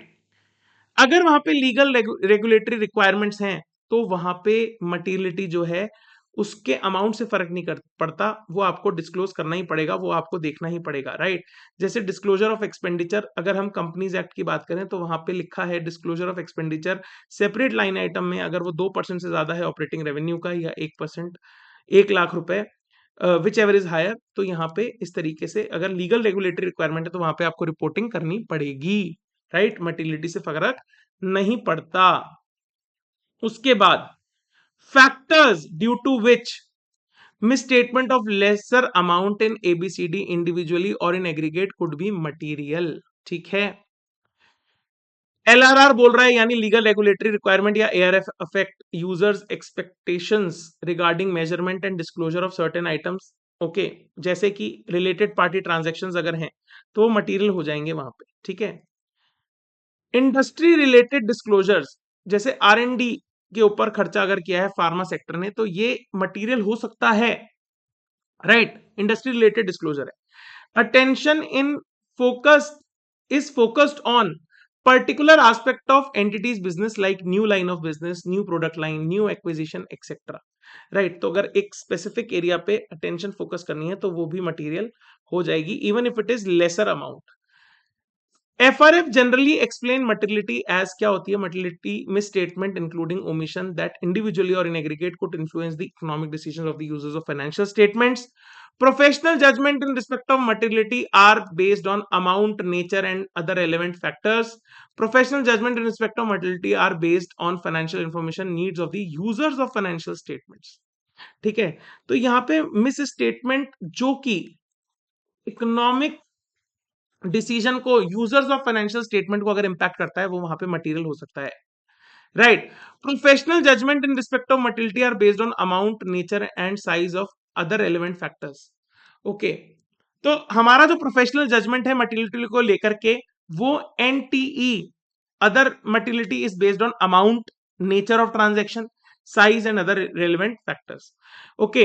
Professional judgment in respect of materiality are based on financial information needs of the user of the financial, कि हमारे financial statement के जो users हैं उनकी needs क्या है, कोई misstatement अगर है तो क्या वो उनके डिसीजन को इंपैक्ट करेगा, उनकी यहाँ पे नीड्स क्या है, ठीक है। तो यहाँ पे आपको ये 3 पॉइंट याद रखने हैं।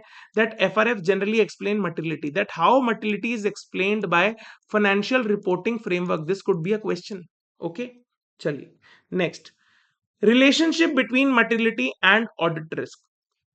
तो ऑडिट रिस्क क्या होता है, risk of material misstatement into detection risk. Risk of material misstatement क्या होता है, inherent risk into control risk. Audit risk को हम ऐसे भी लिख सकते हैं, इसको मैंने क्या किया, ROMMS को यहाँ पे ओपन करके लिख दिया, कोई दिक्कत नहीं है। There is inverse relationship between audit risk and materiality.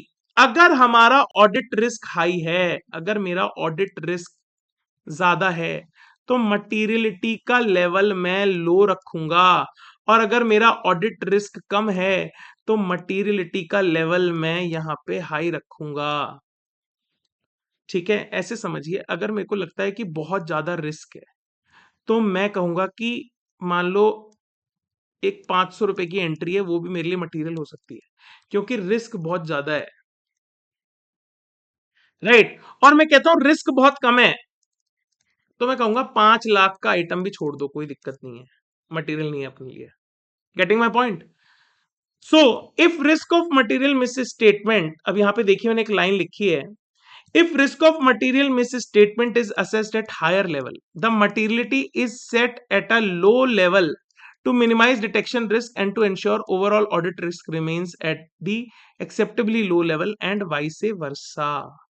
ठीक है, तो अल्टीमेटली हमें इसे कम करना है.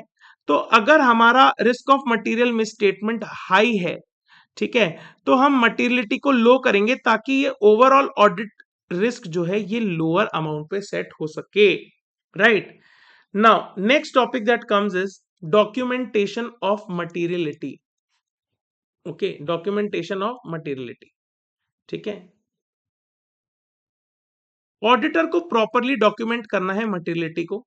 ठीक है, amounts of materiality for the financial statements as a whole, factors consider in determining materiality, कौन कौन से फैक्टर्स को कंसिडर किया है. Okay, materiality in case determine for particular ABCD, अगर होल के लिए किया है फाइनेंशियल स्टेटमेंट तो एज अ होल उसको रिकॉर्ड करना है. अगर एबीसीडी के लिए किया है असर्शन लेवल पे तो उसको वहां पे वैसे रिकॉर्ड आपको करना है. परफॉर्मेंस मटेरियलिटी को अलग तरीके से रिकॉर्ड करना है आपको और उसका डॉक्यूमेंटेशन करना है. What is performance materiality we will discuss shortly. Any changes in any of the above during the course of audit, तो ये चेंजेस की वजह से भी अगर कुछ चेंजेस आते हैं मटेरियलिटी में उनको भी आपको प्रॉपरली डॉक्यूमेंट यहाँ पे करना है. ये क्वेश्चन आ सकता है डायरेक्ट, इसलिए मैं आपको बता रहा हूँ यहाँ पे. What is performance materiality. अब क्या होता है, हमने एक मटेरियलिटी का लेवल सेट कर लिया, लेकिन क्या ये मटेरियलिटी हमारे को इंश्योर करती है कि हम सभी फाइनेंशियल स्टेटमेंट्स को प्रॉपरली चेक कर लेंगे और कोई रिस्क ऑफ मटेरियल मिसस्टेटमेंट नहीं होगा. नहीं, वहां पे डिटेक्शन रिस्क हो सकता है. तो हम और श्योर होने के लिए इस मटेरियलिटी से थोड़ा नीचे सेट करते हैं परफॉर्मेंस मटेरियलिटी. क्या सेट करते हैं, परफॉर्मेंस मटेरियलिटी, कि हम इस परफॉर्मेंस मटेरियलिटी के ऊपर के सारे ट्रांजैक्शंस को चेक करेंगे. ठीक है, ताकि हम इनके बीच में जो ट्रांजैक्शंस लाए कर रहे हैं उनके रिस्क को भी अंडरस्टैंड कर सकें, क्योंकि दे कैन बी रिस्की, क्योंकि ये मटेरियलिटी से जस्ट थोड़े से नीचे है. समझ में आ रहा है. So what is performance materiality means the amount set by auditor at less than overall materiality to ensure that total uncorrected and undetected misstatement do not exceed the materiality of the financial statement as a whole. तो यहां पे इस level के बीच में जो होने वाले miss statement है वो अनडिटेक्टेड अनकरेक्टेड ना रह जाएं and they do not affect the financial statements as a whole. Okay, it should be used because individual material misstatements are hard to detect and misstatements often become material in aggregate. तो इनके बीच में बहुत छोटे छोटे छोटे छोटे gap पे misstatement हो सकते हैं that can become material if they are aggregated. Okay, अगर उनको हमने जोड़ दिया तो वो मटेरियल हो जाएंगे. It reduces the risk that combined errors and omissions will cross over materiality. It is always set lower than the overall materiality. It may also be set for specific ABCD. तो ये हम performance materiality को overall financial statement के level पे भी set कर सकते हैं या फिर असर्शन लेवल पे भी इसको सेट किया जा सकता है. And this can be a question for short note in your exams. Okay, also they can ask you in a case study style. Okay, materiality is a matter of professional judgment of the auditor. obvious सी बात है, ये auditor का professional judgement है, auditor का judgement है. Right, जहां पे वो अंडरस्टैंडिंग ऑफ एंटिटी को लेता है, रिस्क ऑफ मटेरियल मिसस्टेटमेंट के असेसमेंट को लेता है. Okay, need of users of financial statements को लेता है. Auditor generally assumes that users have, जो यूजर हैं, they have the knowledge about the operations of the entity and they intend to use the financial statements of the entity. Financial statements are prepared, presented and audited to the level of materiality. कि जो audit हुई है उसमें materiality का use हुआ है. Understand the inherent risk of financial statements due to judgment, estimates and forecast. Make decisions on the basis of financial statements. Okay, तो यहाँ पे वो प्रोफेशनल जजमेंट जो है, it is a matter of professional judgement of the auditor. और auditor generally ये assume करके चलता है जब वो प्रोफेशनल जजमेंट लगाता है कि जो भी इन फाइनेंशियल स्टेटमेंट्स को स्टडी करेगा, यूज करेगा, उसको ये सारी नॉलेज यहाँ पे होनी चाहिए. ठीक है, तो अब यहाँ पे घुस के अंदर से क्वेश्चन पूछेगा इंस्टीट्यूट, आप ध्यान से पढ़िए इसको. ठीक है, चलिए, हाउ टू डिसाइड मटेरियलिटी या हाउ टू कैलकुलेट मटेरियलिटी, ये है. तो मटेरियलिटी कैलकुलेट करने के लिए मटेरियलिटी एक अमाउंट है. ठीक है, आप ऐसे समझिए इसको, और ये अमाउंट एक परसेंटेज को अप्लाई करने पे एक बेंचमार्क पे हमें मिलता है. ये बेंचमार्क क्या है, ये बेंचमार्क एक अमाउंट है. Right, the selection of percentage depends on auditor's judgement and the nature of benchmark, कि बेंचमार्क कैसा है, बेंचमार्क क्या हो सकता है सर, बेंचमार्क टोटल रेवेन्यू हो सकता है, टोटल हमारा नेट प्रॉफिट हो सकता है, ठीक है, टोटल असेट्स की वैल्यू हो सकती है, नेट हमारे असेट्स की वैल्यू हो सकती है, ठीक है। तो ये कुछ भी इस बेंचमार्क को, ये एक फिगर है, ओके, ये हमने फाइनेंशियल स्टेटमेंट से लिया है, डिपेंडिंग अपॉन डिफरेंट फैक्टर्स, हमारा रिस्क ऑफ मटेरियल स्टेटमेंट क्या है, वो एंटिटी कैसी है, उस बेंचमार्क की वोलेटिलिटी कितनी है, ये सब चीजें। Benchmark and factors in identification of appropriate benchmark. Benchmark is an amount on which a percentage is generally applied to find out materiality. Okay. It can be on account of balance or any other figure like net profits, total revenue, net assets, etc. What are the factors that help in the appropriate identification of benchmark? Okay. So इसका है venue S model, okay, एक car है venue, ठीक है, उसका हम S model यहाँ पे खरीद रहे हैं। वेन्यू एस मॉडल, हमारी कार देखिए बनती जा रही है, बिगड़ती जा रही है, अब बन गई है, थोड़ी ट्रक जैसी कार बनी है, लेकिन ठीक है। सो वी से है वोलेटिलिटी ऑफ द बेंचमार्क, हमारा बेंचमार्क कितना वोलेटाइल है, ज्यादा वोलेटाइल होगा तो खराब बेंचमार्क है, कम वोलेटाइल होगा तो अच्छा बेंचमार्क है। Elements of financial statements asset है, लायबिलिटी है, इक्विटी, रेवेन्यू, इनके बेसिस पे बेंचमार्क डिसाइड होता है। नेचर ऑफ एंटिटी क्या है, इंडस्ट्री कैसी है, इकोनॉमी कैसी है, जैसे फार्मा सेक्टर है तो R&D कॉस्ट भी इंपॉर्टेंट हो सकती है, ठीक है। यूजर की नीड्स क्या है, और S structure of the entity क्या है, क्या एंटिटी का फोकस ज्यादा डेट के ऊपर है, इक्विटी के ऊपर है, असेट्स के ऊपर है, इनकम के ऊपर है, ठीक है। अगर more debt is involve, focus is more on assets and their claims and not on the income, okay. तो स्ट्रक्चर क्या है एंटिटी का, फोकस किसके ऊपर है, वो भी यहाँ पे हमारे को बेंचमार्क डिसाइड करने में मदद करता है। तो बेंचमार्क के फैक्टर्स, यहाँ पे ये क्वेश्चन बनता है, इंस्टीट्यूट का फेवरेट क्वेश्चन है, ठीक है।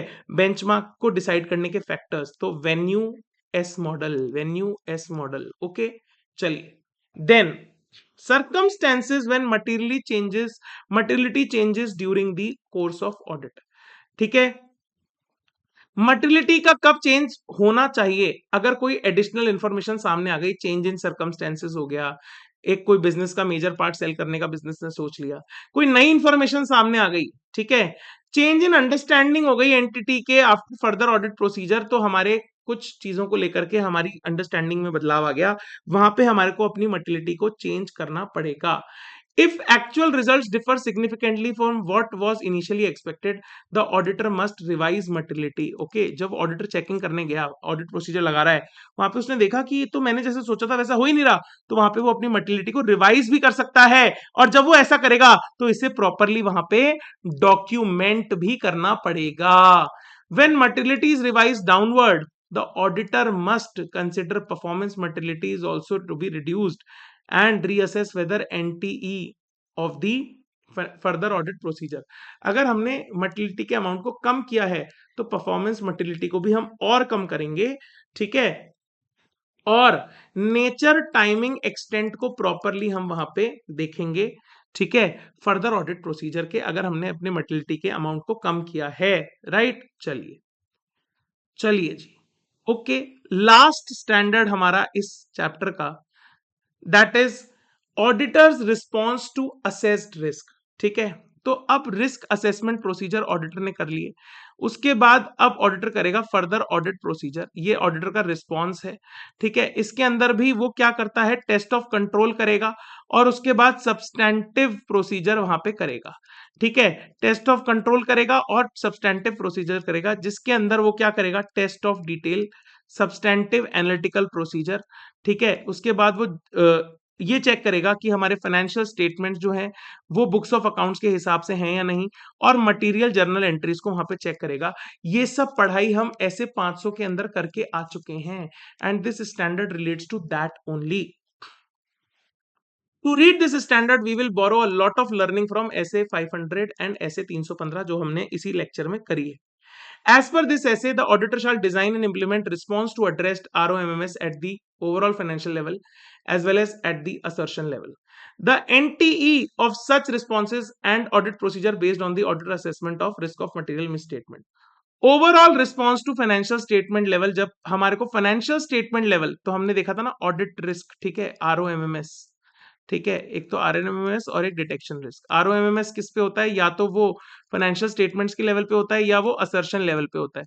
तो फाइनेंशियल स्टेटमेंट लेवल पे जो रिस्क ऑफ मटेरियल मिसस्टेटमेंट है उसको डील करने के लिए ऑडिटर क्या करेगा, बोले सब कुछ चीजें मोर मोर मोर मोर क्या करेगा, मोर मोर मोर मोर मोर प्रोफेशनल स्केप्टिसिज्म लगाएगा, मोर एक्सपीरियंस स्टाफ लगाएगा, मोर सुपरविजन करेगा, मोर लोकेशन को कवर करेगा, मोर इंटेंसिव ऑडिट प्रोसीजर लगाएगा, ठीक है, modifying the overall audit strategy करेगा, मोर एक्सटेंसिव ऑडिट स्ट्रेटेजी यहां पे अप्लाई करेगा in case he has to respond to the overall risk. Okay, further audit procedure at the assertion level, ठीक है, यहां पे वो क्या करेगा, इनहेरेंट रिस्क करेगा, कंट्रोल रिस्क, ठीक है, इनहेरेंट रिस्क में लाइक्लीहुड ऑफ मटेरियल मिसस्टेटमेंट जो है वो देखेगा नेचर ऑफ आइटम्स के हिसाब से ऐसे 315, ठीक है, और यहां पे टेस्ट ऑफ कंट्रोल्स करेगा, ठीक है। तो यहां पे ऑडिटर इस तरीके से चेकिंग करेगा अपनी इनहेरेंट और कंट्रोल रिस्क की when eight the assertion level. Okay, अब यहाँ पे ये चार्ट वही वाला है जो मैंने आपको ऐसे 500 के अंदर बताया था, ठीक है, तो इस चार्ट को आप एक बार वापस देख लीजिएगा, कोई दिक्कत नहीं है। टेस्ट ऑफ कंट्रोल्स क्या होते हैं, auditor must test the controls when there is an expectation that controls are operating effectively. Substantive procedure alone cannot provide sufficient audit evidence, तो टेस्ट ऑफ कंट्रोल्स यहाँ पे करना पड़ेगा। Nature, timing, extent of audit procedure for test of controls, तो nature के अंदर हम कौन कौन से ऑडिट प्रोसीजर अप्लाई कर सकते हैं, तो इंस्पेक्शन, इंक्वायरी, ऑब्जर्वेशन और रीपरफॉर्मेंस कर सकते हैं हम कंट्रोल टेस्टिंग के लिए, ठीक है। कंट्रोल टेस्टिंग कब करनी है, टाइमिंग क्या होनी चाहिए, throughout the period of audit, depends on auditor's judgement to rely on audit evidence pertaining to a particular point in time. Auditor may also test entity's monitoring of control की entity monitor कैसे करती है। Extent क्या करना है, to decide the audit procedure for test of controls, extent of audit procedure for test of control, the auditor will see कहां पे control से डेविएशन हुआ है, time period for which auditor reliance on control, relevance and reliability of audit evidence relating to operating effectiveness of control, the extent to which audit evidence can be obtain from the test of other controls. Okay, तो हमारे को हर चीज के लिए यही देखना है यहाँ पे। अब सब्सटैंटिव प्रोसीजर की अगर हम बात करें तो यहाँ पे मैंने आपको बता दिया कि सब्सटैंटिव प्रोसीजर ओवरऑल ये आपको करना ही है इरिस्पेक्टिव ऑफ असेस्ड रिस्क, ठीक है, कैसा भी हो हमारा रिस्क असेसमेंट प्रोसीजर ये तो करना ही है। Okay, for each material ABCD, यानी ये असर्शन लेवल पे टेस्टिंग है, किस पे है, असर्शन लेवल पे, ठीक है। टेस्ट ऑफ डिटेल्स इसमें आता है, क्या क्या आता है सर, इसमें आता है vouching verification, okay, VV vouching verification, test of transaction, test of details, test of disclosures. Okay, तो यहां पे आता है टेस्ट ऑफ डिटेल्स। उसके बाद सब्सटैंटिव एनालिटिकल प्रोसीजर, यहाँ पे एनालिटिकल प्रोसीजर जो हम ऐसे 520 के अंदर करते हैं, राइट, वही फाइनेंशियल नॉन फाइनेंशियल इंफॉर्मेशन को रिलेट करके करना, ठीक है। Agreeing financial statements with agreeing underlying records and यानी बुक्स ऑफ अकाउंट्स, ठीक है, और उसके बाद एग्जामिनिंग मटेरियल जर्नल एंट्रीज कि वहां पे कोई ओमिशन तो नहीं है, कोई वहां पे गलती तो नहीं है, फ्रॉड एरर नहीं है, ठीक है। यहाँ पे हम सारे के सारे 7 प्रोसीजर्स यूज कर सकते हैं, आईसीएआई, आरओआर, ये सारे हमारे प्रोसीजर थे। ऑडिट एविडेंस वाले चैप्टर में मैंने आपको पढ़ाया है ऐसे 500 के अंदर, ठीक है। Timing throughout the period of audit, interim date पे भी टेस्टिंग कर सकते हैं, रिस्पॉन्स कर सकते हैं, पीरियड एंड डेट के ऊपर भी कर सकते हैं। एक्सटेंट क्या है, result of TOCs unsatisfactory, sample size, reliability of data, assessed risk क्या है, प्रिडिक्टेबिलिटी ऑफ रिलेशनशिप क्या है, उसके ऊपर हमारा एक्सटेंड करेगा किसका, सब्सटैंटिव प्रोसीजर का, ठीक है। टेस्ट ऑफ डिटेल्स के अंदर मैंने आपको बता दिया test of transaction, test of balances या टेस्ट ऑफ डिस्क्लोजर्स जो भी है वो यहां पे करना है। टेस्ट ऑफ डिटेल्स में, राइट, ये देखिए ये रहा, राइट, तो टेस्ट ऑफ ट्रांजैक्शन, वाउचिंग और ये वेरिफिकेशन। सब्सटैंटिव एनालिटिकल प्रोसीजर के अंदर मैंने आपको बता दिया रिलेशनशिप, ये ऑलरेडी हम पढ़ चुके हैं एनालिटिकल प्रोसीजर वाले पार्ट में, जहां पे आरओएमएमएस में हमने एनालिटिकल प्रोसीजर किया था, तो वो सेम ही आपको यहाँ पे लिखना है। उसके बाद using audit evidence from previous audit. Okay, अब यहाँ पे ना ये जो 9th पॉइंट है और ये जो 10th पॉइंट है, ये दोनों थोड़े से रिलेटेड है। कैसे रिलेटेड है, यहाँ पे बोल रहा है कि हम कब ऑडिट एविडेंस प्रीवियस ऑडिट की यूज कर सकते हैं, ठीक है। ऑडिटर में use prior year control testing after evaluating, क्या इवेल्युएट करेगा वो कि वो पिछले साल का काम यूज कर ले, प्रीवियस ऑडिट का काम यूज कर ले। कंट्रोल एनवायरनमेंट ठीक है, मॉनिटरिंग ठीक हुई थी, कंट्रोल मैनुअल थे, ऑटोमेटेड थे, चेंजेस अगर हुए हैं और प्रॉपरली डॉक्यूमेंटेड हैं, कंट्रोल डेविएशंस अगर कुछ हुई हैं, extent of Reliance and material mistake, अगर सिग्निफिकेंट चेंजेस नोट होते हैं तो ऑडिटर रीटेस्ट करेगा। एक तो इस तरीके से क्वेश्चन आपसे पूछा जा सकता है। दूसरा, सेम क्वेश्चन को इंस्टीट्यूट घुमा करके कैसे पूछेगा, दूसरे तरीके से कैसे पूछेगा, वो आपको बोलेगा, ध्यान से सुनना, factors that require retest of controls. Okay, retest of controls, क्या क्या फैक्टर्स जो है वो रिक्वायर कर सकते हैं। वेट एक second, factors that require retest of controls, चलिए, factors that require retest of controls और may increase the frequency of retesting of control, की हमारे को रीटेस्टिंग वापस करनी पड़ेगी कंट्रोल्स की। अगर हमारा वीक है, क्या कंट्रोल एनवायरनमेंट, मॉनिटरिंग या फिर जनरल आईटी कंट्रोल हमारे वीक हैं, तो अगर वहां पे चेंज हुआ है पर्सनल में, स्टाफ में, टॉप मैनेजमेंट में या नेचर ऑफ बिजनेस में, तो हमारे को रीटेस्टिंग करनी पड़ेगी कंट्रोल्स की। अगर यहाँ पे एक्सटेंट ऑफ ऑटोमेशन और मैनुअल एलिमेंट हम देखेंगे, अगर ऑटोमेशन ज्यादा है तो ठीक है, मैनुअल एलिमेंट ज्यादा है तो हमारे को शायद हो सकता है कि कंट्रोल की रीटेस्टिंग यहाँ पे करनी पड़े। तो ये दोनों क्वेश्चन, आंसर एक ही तरीके से है लेकिन अलग अलग तरीके से पूछने का है, तो क्वेश्चन दोनों तरीके से पूछा जाएगा, आंसर आप लोग यहाँ पे कर देंगे। When auditor finds deviation from control, auditor must make specific inquiries, तो वो वापस से इंक्वायरी करेगा। Determine whether test of control already performed are reliable है, additional test of controls चाहिए, या फिर substantive procedure must be increased। तो यहाँ पे ऐसे 330 के अंदर यही कुछ बातें हैं, और मैं आपको फिर कहूंगा कि 330 और ऐसे 500 को और इवन ऐसे 315 को आप जब तक एक साथ सिंक करके नहीं पढ़ेंगे, then I am telling you, your preparation will be ineffective. Okay, तो अगर आपको अपनी प्रिपरेशन को इफेक्टिव करना है तो ऐसे 500 वाला लेक्चर पढ़ें, एस ए 315 इसमें पढ़ें, 320 हमने पढ़ लिया, और फिर 330 यहाँ पे पढ़ें। इस तरीके से जब आप पढ़ेंगे तो आपके दिमाग में, मैं आपको सच्ची बता रहा हूँ, फिर से बता रहा हूँ, कि आपकी प्रिपरेशन बहुत ही स्ट्रांग और तगड़ी होने वाली है यहाँ पर। ठीक है, चलिए, तो यहाँ पर हमारा डिस्कशन इस स्टैंडर्ड के ऊपर यहाँ पे खत्म होता है। अगले चैप्टर्स में हम ऐसे 300 और छोटे छोटे अब स्टैंडर्ड बचे हैं उनको लेते हुए जाएंगे। दो तीन स्टैंडर्ड अच्छे हैं, बड़े हैं, 530 हो गया, ठीक है, एनालिटिकल प्रोसीजर वाला हो गया, 530 स्टैंडर्ड हो गया, सैम्पलिंग वाला, ऐसे 300 वाला चैप्टर 2 हो गया। वो थोड़े से कुछ बड़े टॉपिक्स हैं, उनको भी हम जरूर करेंगे। ठीक है, शेड्यूल 3 वगैरह ये सब आप पढ़िए, राइट। मैं वीडियो बना पाया, मैं डाल रहा हूँ, ठीक है, स्लोली एंड ग्रेजुअली सारे वीडियोस आपको मेरे चैनल पे मिल जाएंगे, राइट। चैनल को सब्सक्राइब करें, लाइक करें वीडियो को। Thanks for watching, have an awesome day. मेरा आपको नंबर दिया हुआ है, टेलीग्राम चैनल से जुड़ जाइए। थैंक यू, नोट्स आपको वहां पे प्रोवाइड करा दिए जाएंगे। Thank you, have an awesome day, enjoy.